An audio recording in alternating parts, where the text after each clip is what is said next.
ابھی تو مجھے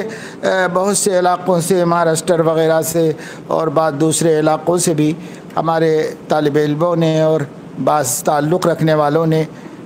یہ معلوم کیا کہ صاحب ایک سیریل بہت زور و شور سے چل رہا ہے، ترکی حکومت کا بنایا ہوا، اور ساری دنیا میں بہت لائک کیا جا رہا ہے، بہت پسند، اور لوگ اس میں لگ رہے ہیں اور اس سے ایمانی جذبات بن رہے ہیں اور فلاں ہو رہے ہیں فلاں ہو رہے ہیں۔ لیکن جب اس کے بارے میں جاننے والوں سے میں نے معلومات حاصل کی تو یہی پتہ چلا کہ یہ بھی لوگوں کو اللہ تعالیٰ سے غافل کرنے ہی کا ایک ذریعہ ہے۔ کسی کو اگر کسی سین سے، کسی منظر سے کوئی بھلا فائدہ ہو جاتا ہے، یہ کسی بھلے فائدے کی وجہ سے ہر چیز اچھی نہیں ہو جاتی۔ قرآن مجید نے ایک ضابطہ بیان فرما دیا اور اس میں بتایا کہ قمار میں اور سود میں، یعنی جوئے کے کھیلوں میں، آزمائشوں میں، اور اسی طریقے سے سود کے کاروبار میں کچھ فائدہ ہے، اس میں کچھ فائدہ ہے، لیکن اللہ تعالیٰ نے فرمایا کہ یہ فائدہ نقصان سے کم ہے، نقصان زیادہ ہے۔ اسمہما اکبر من نفعہما، ان کا فائدہ، ان کا گناہ ان کے فائدے سے زیادہ ہے۔ تو معلوم یہ ہوا کہ صرف یہ دیکھ لینا کہ کچھ فائدہ ہو گیا، کسی کو فائدہ ہو گیا، یہ کافی نہیں، بلکہ یہ بھی دیکھنا پڑے گا کہ مضرت کا پہلو کتنا ہے اور منفعت کا پہلو کتنا ہے۔ اگر ضرر زیادہ ہے تو اس منفعت کو بھی چھوڑا جائے گا کیونکہ ضرر زیادہ ہے اس کے اندر۔ تو اسمہما اکبر من نفعہما کہہ کر اللہ نے اس کو حرام قرار دے دیا۔ تب ایسا ہوتا ہے کہ لوگ علماء کو تو بالکل پرلے درجے کا جاہل اور ایک نمبر کا بے وقوف سمجھتے ہیں،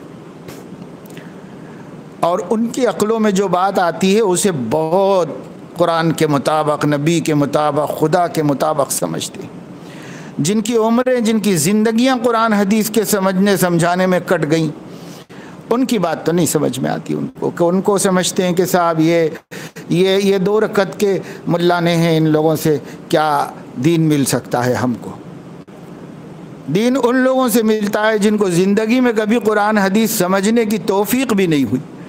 عربی زبان سیکھنے کی توفیق نہیں ہوئی، اللہ کی کتاب کے شارحین اور مفسرین کو سمجھنے اور پڑھنے کی توفیق نہیں ہوئی، بس 2 بول بولنے آ گئے، 2 حرف لکھنے آ گئے اور ایک ویڈیو بنانا آ گیا۔ بس یہ اس زمانے کے بڑے بڑے مجتہدین ہیں، محدثین ہیں، مفسرین ہیں، فقہا ہیں، جن کے سامنے فقہا شرمندہ ہیں اور جن کے سامنے محدثین گردن جھکائے کھڑے ہوئے ہیں، اور یہ سب کی گردنیں ناپ رہے ہیں، اور یہ وہ دین بتا رہے ہیں جو اللہ نے ارادہ فرمایا تھا جو دین کا، وہ اب یہ لوگ بتا رہے ہیں۔ تو اب ایسے میں دین کا جو کچومر بنے گا وہ تو سمجھا ہی جا سکتا ہے۔ بہرحال اب اس میں کچھ بد نصیب لوگ ہیں جو رمضان کے مبارک مہینے کے مبارک اوقات کو سیریلز میں لگا رہے ہیں، اور بڑے اہتمام سے، بڑے احترام سے۔ یہ دین تھوڑا ہی ہے بھائی، جس میں موسیقی ہو، جن پروگراموں کے اندر عورتیں مردوں کو دیکھ رہے ہوں اور مرد عورتوں کو دیکھ رہے ہوں، جس میں معاشقے کے سین بھی ملا لیے گئے ہوں، کیونکہ ناولیں ایسی بنتی ہیں، سیدھے سادے طریقے پر صرف تاریخ کو نہیں دہرایا جاتا، تاریخ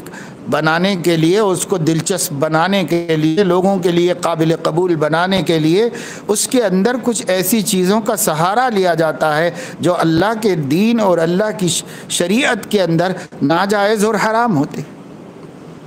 ان کی مدد لی جاتی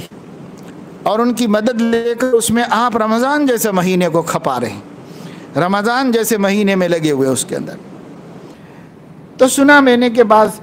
مولوی لوگ بھی بڑے ذوق و شوق سے دیکھ رہے ہیں اور لوگوں کو بھی کہہ رہے ہیں کہ دیکھو اس سے ایمان بڑھے گا، اس سے ذوق شہادت پیدا ہوگا اور اس سے یہ پیدا ہوگا، لیکن اس کے ساتھ ساتھ جو معاصی مسلسل چل رہے ہیں اور جو گناہ اس میں ہو رہے ہیں، تو چونکہ ان گناہوں کو گناہ ہی نہیں سمجھتے، تو اس لیے میں ابھی نیوز میں کہیں پڑھ رہا تھا کہ کسی نے یہ کہا ہے کہ جو علماء اس سیریل کو ناجائز کہہ رہے ہیں، ان کے دیکھنے کو منع کر رہے ہیں، ان علماء کو چاہیے کہ وہ خود بھی اس کو دیکھیں اور خود بھی اس کو دیکھ کے اپنے ایمان کو تازہ کریں۔ ابھی ایک جاہل نے علماء کو مشورہ دیا ہے اور نتیجہ یہ ہے کہ امت کا ایک بڑا طبقہ رمضان جیسے مبارک مہینے میں قرآن کو تو لپیٹ کے رکھ دیا ہے اور سیریل کھول کے بیٹھا ہوا ہے، روز بڑے فکر سے انتظار میں، روزانہ اہتمام سے دیکھنا ہے اس کو، اس میں لوگ مبتلا ہو رہے ہیں۔ ارے اللہ کے بندو، اگر ایسی چیزوں میں پڑھنا بھی ہے اور تمہارے نزدیک وہ درست و جائز و مباح حلال بھی ہوگا اور اس میں کوئی گناہ بھی نہیں دکھ رہا ہوگا، آپ کو سب بھلا ہی دکھ رہا ہوگا، کوئی برائی نظر نہیں آ رہی ہوگی، تب بھی رمضان تو اس کام کے واسطے نہیں ہے۔ رمضان تو زیادہ سے زیادہ قرآن مجید کے ساتھ رشتہ رکھنے کے واسطے۔ شہر رمضان الذی انزل فیہ القرآن، اللہ فرما رہے ہیں کہ رمضان کا مہینہ جس میں قرآن اتارا گیا، حالانکہ رمضان میں تراویح بھی ہے، رمضان میں تہجد بھی ہے، رمضان میں روزہ بھی ہے، اور رمضان میں خیرات بھی ہے، اور رمضان میں غم گساری کرنے کا حکم بھی ہے، اور رمضان میں لیلۃ القدر بھی ہے، تو کسی چیز کے حوالے سے اللہ رمضان کا تعارف نہیں کرا رہے، بلکہ اللہ تعارف کرا رہے ہیں شہر رمضان الذی انزل فیہ القرآن، رمضان کا مہینہ وہ مہینہ جس میں قرآن اتارا گیا، یہ نسبت ہے قرآن کریم کی۔ اور آج کا عنوان تلاوت القرآن کا تھا، کل انشاءاللہ اس کا نمبر آئے گا، اس میں آپ کے سامنے بات آئے گی تفصیل سے کہ کیا مقام ہے قرآن مجید کا۔ تو یہ اللہ رب العزت تو اپنا کام برابر کر رہا ہے، لیکن کیا ہم لوگ بھی اپنا کام کر رہے ہیں کہ اس رمضان کی قدر کی جائے، رمضان کے دنوں کی قدر کی جائے، رمضان کی راتوں کی قدر کی جائے؟ تو نہیں کر پا رہی۔ 20 دن گزرے، ہم میں سے ہر ایک کے 20 دن سب کے سامنے، کیا لغو و لایانی میں مبتلا نہیں رہے؟